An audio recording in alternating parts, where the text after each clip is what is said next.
Looking forward to tomorrow night's game.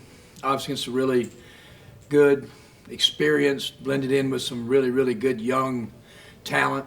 Obviously, Rick always does a great job with his team. One of the very best defensive teams in college basketball against Kansas. They really got going shot a great percentage from three. And when they do that, I mean, as good as they are around the goal and driving it, they're one of the top teams in college basketball. But our guys are looking forward to playing and need a really good practice today. KJ Buffin will not be available, still dealing with some personal issues, and that'll just kind of be a day-to-day, game-to-game, just kind of wait and see and how KJ does. Questions for Coach? Ben, start us off.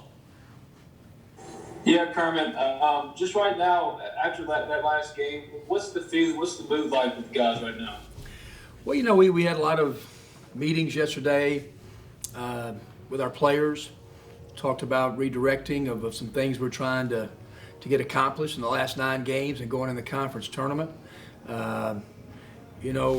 Maybe going with some little different lineups.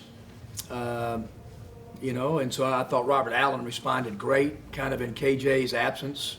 Just kind of trying to get to, perimeter and talk about guys playing with confidence. And, obviously the road trip, we're 3 for 29 from 3 and didn't shoot it great, obviously, against Georgia in the perimeter. And got to keep those guys playing downhill. And, the biggest thing is that, we're just trying to, what we can do to be able to guard Tennessee in the half court. And then, obviously, most of all, trying to get baskets against a really good defense. So, really just talking about Tennessee. Nick, go ahead. You talk about those lineup changes with KJ not available. Do you try to play smaller with 4 guards, or are you going to try and ask for more of Sammy and Hadim to kind of play a little more? Yeah, we can do both, Nick. We're going to, sometimes we can play Luis at the 4. We look at those lineups. Can try to play Hadim and Melo together in a bigger lineup. Obviously, Robert and Sammy will sure be guys that are going to play more. So we're kind of have worked in yesterday's workouts, all the different lineups, small, bigger, and it'd be nice to be able to get, Hadim and Melo on the floor at the same time, 2 of your better players. And so we'll look at all those options. Go to Parrish. Kermit, how far deep into your roster might you go against Tennessee? I'm thinking specifically of Demencio, Sean Robinson. Would those guys see more minutes? Yeah, Sean Robinson's been sick, non-COVID related, so he hadn't been with us for probably 4, 5, 6 days, like flu-like symptoms. So he hadn't been with our team. Didn't travel to Georgia with us, and so he won't be available for tomorrow night's game.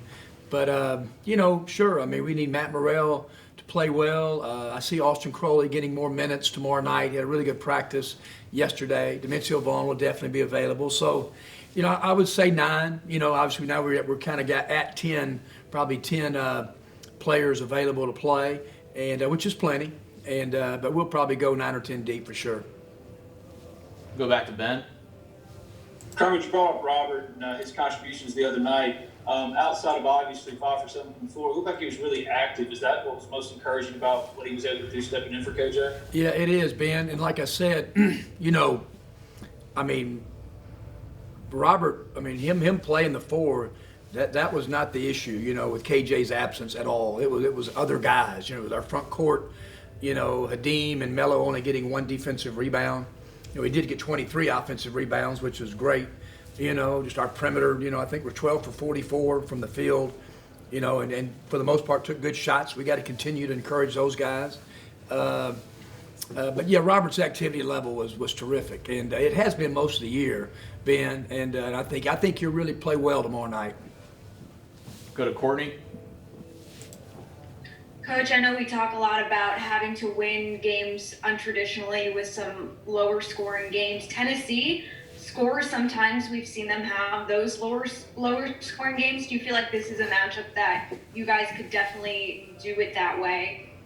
Well, our guys are confident. We're going to prepare, and we've got a great opportunity, to play a great Tennessee team, and it'd be a fantastic win for us this time of the year. Tennessee got going against Kansas. I mean, it's a good offensive team. They run really good offensive stuff, and they play inside out. The other night, Pons, who has not been shooting the ball well, made a couple threes. So other guys got going. They were like 8 for 13 from three. And when they shoot that, they're good. But you're right. I mean, Mississippi State played them to a one-possession game in the 50s. Alabama, I think it was 61. But it's a team that obviously we've got to control tempo. And, the biggest thing is obviously rebounding the ball with them. Back to Ben. Kermit, you always talk about the guys that are the loudest in the gym. Who's the loudest right now, and who's really leading even in tough times? Yeah, I would say Robert's been a good leader, with our team. Devontae's voice, we need to hear it more, and we talk about that a lot. I just think that, we need more vocal support from Luis, where we're not, Demencio Vaughn is the loudest voice in our gym. It's amazing with his role, how upbeat he is, and that's great to see. And so we've got to get more guys to do that, Ben. Go to Dave.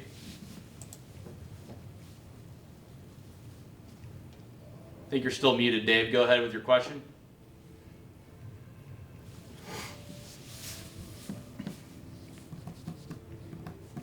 Dave, you got a question?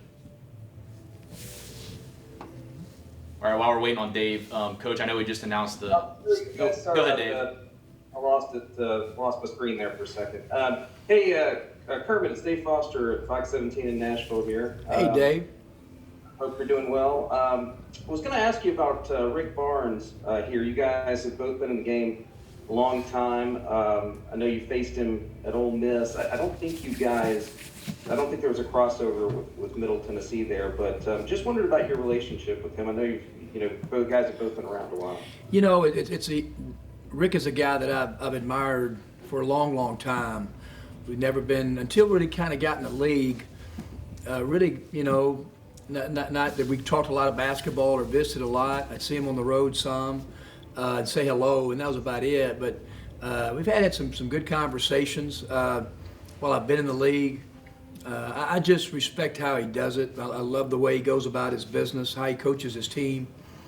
I respect, he can get the very best players in the country and coach them the hardest. And it doesn't seem like his guys flinch with that. And so that's a sign of a great coach. And so a lot of respect for Rick and who he's about on and off the floor. Thank you. Any other questions for Coach? All right, Coach, real quick, I know we had just announced the Coolidge Ball statue is going to go outside the pavilion. Just want to make a couple comments on that. Yeah, I mean, Coolidge is a great friend of mine.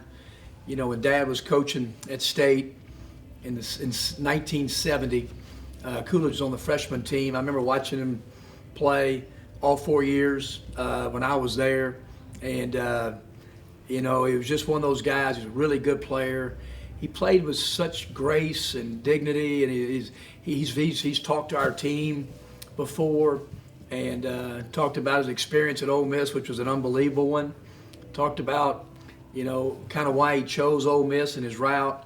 And so it couldn't have happened to a better person that represents Ole Miss and our entire state than Coolidge. So it's going to be great to see a statue go up, and I know Coolidge is awful proud of that.